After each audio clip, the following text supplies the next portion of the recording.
আসসালামু আলাইকুম ভিউয়ার্স, সবাইকে অভিনন্দন এবং মোবারকবাদ। বিএনপি জোট 200-র অধিক সিট পেয়ে সরকার গঠন করতে যাচ্ছে, এই জন্য দেশবাসীকে মোবারকবাদ, অভিনন্দন। আসলে যে গুরুত্বপূর্ণ কথা বলার জন্য আজকে ভিডিওটা বানাচ্ছি, খুব মনোযোগ সহকারে শুনবেন।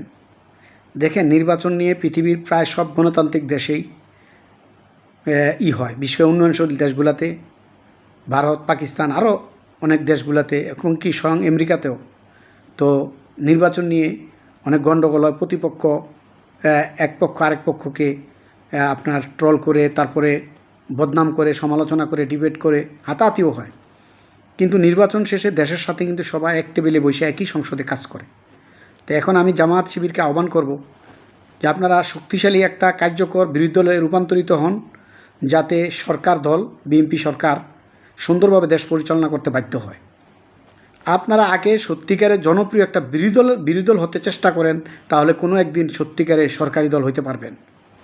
আর আপনাদের কিছু আমূল পরিবর্তন করতে হবে। এই নির্বাচন থেকে আপনারা শিক্ষা নিছেন যে টাকার জোর, লাঠির জোর, পেশির জোর, এরপরে চাপাবাজির জোর, বাকবিতম্বা, প্রশাসনের লবিং, এগুলো দিয়ে কোনোদিন ক্ষমতা আসা যাবে না। অ্যাটলিস্ট জনগণের ভোটটা থাকতে হবে। জনগণের ভোট সমর্থন থাকলে তারপরে আপনারা বাকি কাজটা অন্য জিনিসটা করতে পারবেন। কিন্তু আপনারা আপনাদের ইমেজটাকে ঠিক করেন। সবাই আপনাদেরকে যেভাবে প্রথম থেকে সেই 91 সাল থেকে গ্রহণ করছে, যে ইসলামী দল, সৎ লোকের শাসন চায়, পরায়ণতা চায়, কোরআনের আইন চায়, এই জিনিসগুলো আপনারা ফোকাস করেন। এবং আপনাদের মধ্যে ইসলাম বিরোধী যত চরিত্র, কুকর্ম আছে, অহংকার, মানুষকে অপমান করা, অবস্থ করা, গীবত বলা, এগুলো থেকে বিরত থাকেন। বিশেষ করে ছাত্র শিবিরের লাগাম টানেন। ছাত্র শিবির তাদের আচার আচরণ, দাম্ভিকতা ছাত্রলীগকে ছাড়িয়ে যাচ্ছে, ছাত্রদলকেও ছাড়িয়ে যাচ্ছে। আপনারা যে একটা ব্যতিক্রম, এক্সেপশনাল এবং ইউনিক, আপনারা সেটা কার্যক্রমে প্রমাণ করেন। আর আপনাদের ঐতিহাসিক কিছু পরিবর্তন করেন। আপনারা মুক্তিযুদ্ধকে স্বীকৃতি দেন, মুক্তিযুদ্ধ ভিত্তিক প্রমোশনাল আপনারা বিভিন্ন ফাংশন তৈরি করেন, প্রোগ্রাম করেন। যেমন ধরেন, আপনারা মুক্তিযোদ্ধা শাখা করতে পারেন, যেখানে কিছু মুক্তিযোদ্ধাকে জামাতে জয়েন করাতে পারেন। তারপরে ছাত্র শিবিরকে মুক্তিযুদ্ধের বিষয়ে তাদেরকে জ্ঞান দেন, শ্রদ্ধাবোধ তৈরি করেন। তারপরে আপনারা মাঝে মাঝে মুক্তিযুদ্ধ নিয়ে আপনারা সেমিনার করেন। তারপরে আপনারা মুক্তিযুদ্ধের ইতিহাস সঠিকভাবে আপনারা অধ্যয়ন করেন এবং আপনাদের দলীয় কর্মী, নেতা এবং ছাত্র শিবিরকে শিখান, অর্থাৎ মুক্তিযুদ্ধকে মেনে নেন।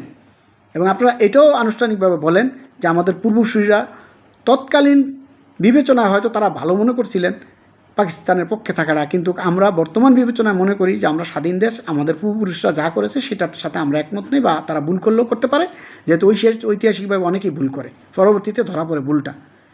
এইভাবে আপনারা এই মুক্তিযুদ্ধের ঝামেলা থেকে, মুক্তিযুদ্ধের এই ঐতিহাসিক যে ভুলের ঝামেলা থেকে আপনারা মুক্তি পান।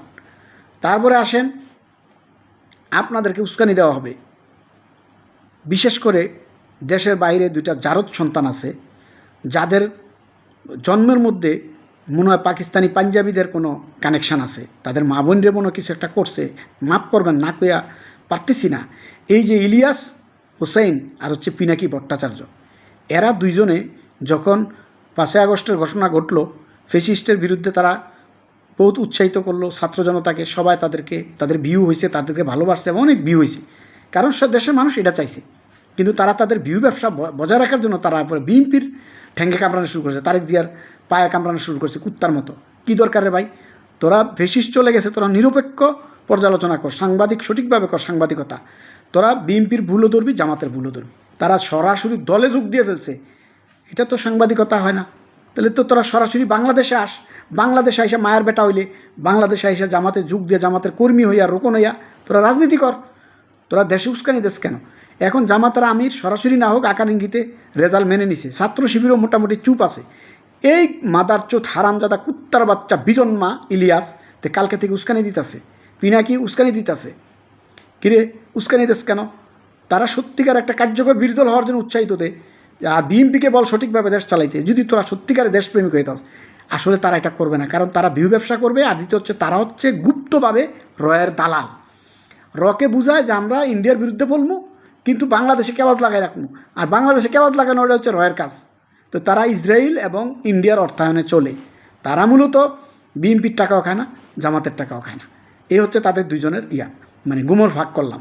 তো এখন কি করতে হবে আমাদের সরকার বিরোধী দল, জামাত, বিএনপি সবাই মিলে এই পিনাকি ভট্টাচার্য আর ইলিয়াস হোসেনের যে কোনো প্রচারণা, video, audio, Facebook post, YouTube post, Instagram post, x account, Twitter, সব কিছু তাদের সকল সোশ্যাল মিডিয়া বাংলাদেশে ব্যান করে দিতে হবে। অর্থাৎ এই দুজনের কোনো অ্যাকাউন্ট, কোনো বক্তব্য যাতে বাংলাদেশের পোলাপ্যান্ডা না শুনে। কারণ তারা হচ্ছে, একজন হচ্ছে হিরোইনের মতো, আরেকজন হচ্ছে গাঞ্জার মতো। এরা হচ্ছে বাংলাদেশি যুবক তরুণদের জন্য মাদকের মতো। এই মাদক যদি একবার ধরে, তাহলে এই দেশ অশান্তি হয়ে যাবে, এই দেশ ধ্বংস হয়ে যাবে। এই দুইটা জানোয়ারই যথেষ্ট। একটা শয়তান যেমন পুরো আদমের বংশ ধ্বংস করে দিতেছে, ঠিক এই দুই শয়তান, এই দুই জারজ, এই দুই কুকুরের ছানা, তাদের মা বাপ হচ্ছে আপনার অসহায়, এবং তাদের মা বাপ হচ্ছে বদনসিব, যে এরকম কুলাঙ্গার জন্ম দিচ্ছে তাদের মা বাপরে মানুষ দিন রাত 24 ঘন্টা গালাগালি করে। এমন একটা মিনিট নাই 24 আওয়ার্স যে এই ইলিয়াস আর গিয়া পিনাকির মা বাপরে গাইলে না কেউ। কারণ 24 আওয়ার্স অনলাইন চলে, সোশ্যাল মিডিয়া চলে, তো 24 আওয়ার্স বৃষ্টির মতো তাদের মা বাপের উপর গালিও পড়ে। এগুলো হচ্ছে কুলাঙ্গার সন্তান, যারা বাপ মারে গালি শোনায়। তো যাই হোক, এই দুই কুলাঙ্গারকে ব্যান করতে হবে বাংলাদেশে। তারা কোনো মিডিয়া যাতে তাতে কোনো ভিডিও, অডিও, পোস্ট, লেখা কিচ্ছু যাতে না আসে। আর জামাতকে আহ্বান করব, সত্যিকার একটা সফল বিরোধী দল হয় প্রমাণ করেন, তারপরে সফল সরকারেও একদিন যেতে পারবেন, সফল সরকারও হতে পারবেন আল্লাহ তৌফিক দিলে। ভালো থাকেন। আর বিএনপি নেতৃত্বকে বলবো, বিশেষ করে আগামীর প্রধানমন্ত্রী জনাব তারেক জিয়াকে বলবো, একটি টাকা যদি কেউ চাঁদা নিতে চায়, তাকে দল থেকে বহিষ্কার করে জেলে দিয়ে দিবেন। আবার মনে রাখবেন, কিছু শিবিরের কুলাঙ্গারও আছে যারা নিজেরা বিএনপির কর্মী পরিচয় দেয়, কারণ তারা গুপ্ত সাহায্য অভ্যাস আছে। বিএনপির কর্মী পরিচয় দিয়া ভিডিও বানাবে যে চাঁদা করতেছে, যে চাঁদা দিব সেও জামাতের কর্মী, শিবিরের কর্মী, যে চাঁদা নিব সেও শিবির কর্মী। অর্থাৎ নাটক বানাবে ইউটিউবে ছেড়ে দিবে আর বিএনপির বদনাম করবে। তারা কিন্তু 5 আগস্টের পরে এটা করছে, এবং বিএনপি শপথ নেওয়ার পরে, তারেক যে শপথ নেওয়ার পরে এটা করবে। এদিক দিয়েও সাবধান থাকতে হবে।